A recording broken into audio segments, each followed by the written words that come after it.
Hadi bakalım. Sevgili kardeşlerim ne yapıyoruz biliyor musunuz? 5 tane cevizin kabuklarını alıyoruz. 5 tane cevizin kabuklarını koyduk. Ondan sonra ne yapıyoruz sevgili kardeşlerim? 10 tane karanfil alıyoruz gene. Karanfilleri böyle kırıp kırıp atıyoruz. Ya da havanda ezebilirsiniz. 10 tane karanfil attık. Bir tutam biberiye atıyoruz. Biberiye saçların canlanmasında çok faydalı. Bir tutam biberiye attık. Bir tutam ne atıyoruz Serap Hanım? Isırgan otu. Bak Evet. bu da çok iyi geliyor. Evet. Bir tane soğan atıyoruz. Soğan Ama atıyoruz. soğanı Soğanı nasıl böyle atıyoruz? püskülüyle Soğanı böyle falan, atıyoruz. her şeyiyle. Soğanı böyle atıyoruz. Böyle kırdık, parçaladık güzelce. Anadolu usulü cücüğü de nasıl çıktı Allah. Cücüğün de iyi. Evet, bunu da içine koyduk. Sonra ne yapıyoruz?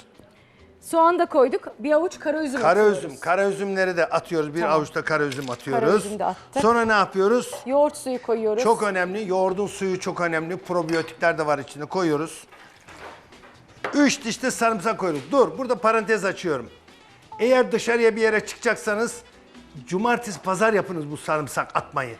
Cumartesi pazar değilse sarımsak atmayın çünkü sarımsağın kokusunda biraz sıkıntı olabiliyor. Sarımsak atmayabilirsiniz. Hafta sonu çalışmıyorsanız Evet. falan değil mi? Evet, bir Atmayalım. at sen şimdi. Atalım At, tamam. at. 3 tane. Evet. 3 diş. Bir de kırmızı soğanın da kabuğu.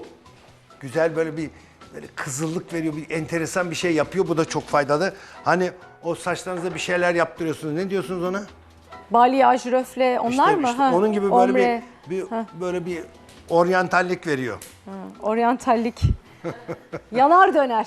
Yanar Ha? döner. Yanar döner tamam. Bir çay Buldum. kaşığı kadar pul biber koyduk. Tamam. Pul Biraz biber daha de fazla herhalde o koyabilirsiniz. Kanlanmayı sağlasın diye değil mi? Şimdi bunun üstüne bunun 2 üstüne. litre su koyuyoruz. Sonra güzelce Bunu kaynatıyoruz. yaklaşık yarım saat kadar kaynatacağız. Yarım saat kadar demleyeceğiz. Süzeceğiz.